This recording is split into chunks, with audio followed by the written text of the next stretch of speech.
రోజైతే నైట్లోకి చపాతీలు అయితే చేశానండి. దానిమ్మడి కర్రీ, శనగపప్పు, బెనీసు, ఆలు అయితే చేశాను. చపాతీలు చూడండి ఎంత మంచిగా మెత్తగా అయితే వచ్చాయో. నైట్లో డిన్నర్లోకి అయితే మేమైతే ఈరోజు చపాతీ చేసుకున్నాము. దీని ప్రాసెస్ నేను ఎలా చేశానో చూపిస్తాను. దానిమ్మడి కర్రీ అయితే శనగపప్పు, బేనీసు, ఆలు అయితే చేశాను. ఇలా చేసుకొని నైట్లో డిన్నర్లకు తింటే ఒక చపాతీ ఎక్కువైనా తింటారు. దీని ప్రాసెస్ నేను ఎలా చేశానో చూపిస్తానండి.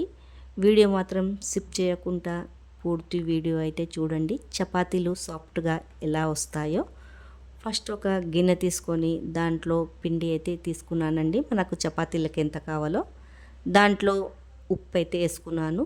మనకు టేస్ట్కి సరిపోయేంత.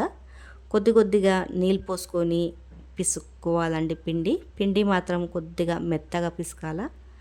మనము గట్టిగా అయితే పిసుకోవద్దు. కొద్దిగా మెత్తగా పిసికి పిండిని ఒక 10-15 నిమిషాలు అయితే నానబెట్టాలండి. నేను గోధుమ పిండిని అయితే తీసుకున్నాను.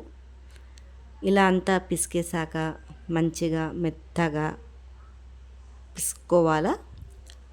ఇలా పిసుక్కోవాలండి. ఈ మాదిరిగా అయితే రావాలా, గట్టిగా అయితే రావద్దు చపాతీ పిండి.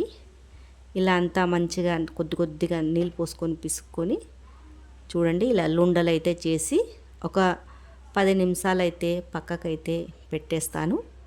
తర్వాత 10 నిమిషాల తర్వాత అయితే చిన్నగా ఇలా లుండలు అయితే చేసుకోవాలా. చూడండి ఇలా చేయితోటి ప్రెస్ చేసి చిన్నగా లుండలు చేసుకొని తాలవాలండి. ఇలా చపాతీలాగా తాల్చేసి తర్వాత దాంట్లో ఆయిల్ వేసుకోవాలా. ఆయిల్ వేసుకొని మొత్తం ఇట్లా స్ప్రెడ్ చేసుకొని ఇలా మడత పెట్టుకోవాలా. మనకి లావుగా కావాలంటే లావుగా చేసుకోవచ్చు, లేకపోతే సన్నగా కావాలంటే ఇలా సన్నగా అయితే చేసుకోవచ్చు. ఇది చాయ్ ఎంబడైనా మనకు కర్రీ ఎంబడైనా మంచిగా అయితే తింటామండి. చాలా బాగుంటుంది ఇలా చేసుకుంటే. వేడి పెంక మీద అయితే వేసుకోవాలా. వేసేసుకొని ఈ పక్క ఆ పక్క అయితే మంచిగా ఉడకనిచ్చుకోవాలండి. ఇలా సిమ్ మంట ఏం పెట్టొద్దు, కొద్దిగా హై మంట మీదనే పెట్టాలా. తొందరగా మాడుతుందండి చపాతీలు. చూడండి ఇలా ఎంత మెత్తగా అయితే అవుతుంది చూసారా.